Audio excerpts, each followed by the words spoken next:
Hello बच्चों, let's see the question. What question says a transformer having efficiency of 90% is working on 200 volt and 3 kilowatt power supply. If the current in the secondary coil is 6 ampere, the voltage across the secondary coil and the current in the primary coil respectively are. यानी हमें question में बोला गया है एक transformer है जिसका हमारा एफिशिएंसी कितना गिवन है 90%। वो वर्क कर रहा है हमारा 200 volt and 300 kilowatt power supply पे। तो अगर current in the secondary coil हमारा 6 एम्पियर है तो हमें voltage across secondary coil and current across primary coil find करना है। और हमारा इनपुट पावर कितना गिवन है, हमारा इनपुट पावर गिवन है हमें 3 किलोवाट, दैट इज 3 × 10³ वाट। हमारा प्राइमरी वोल्टेज है 200 वाट। तो इससे हम अपना प्राइमरी करंट निकाल लेंगे। कैसे?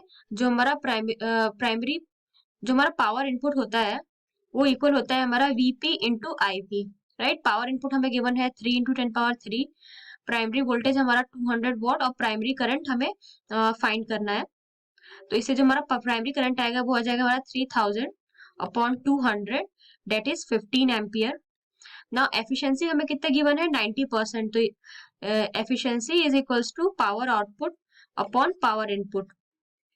सो 90/100 is equals to power output.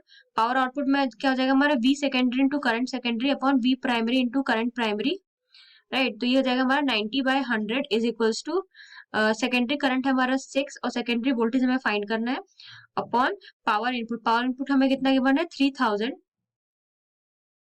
वाट। तो इसको हम सॉल्व करेंगे तो जो हमारा सेकेंडरी वोल्टेज आएगा वो आएगा हमारा 450 वोल्ट। तो हमारा सेकेंडरी वोल्टेज आया 450 वोल्ट और सेकेंडरी प्राइमरी करंट कितना आया हमारा 15 एम्पियर। क्वेश्चन में हमसे ये पूछा था तो इनमें से कौन सा ऑप्शन हमारा करंट करेक्ट हो जाता है? इनमें से ऑप्शन डी हमारा बिल्कुल करेक्ट है। I hope the concept is clear. Thank you.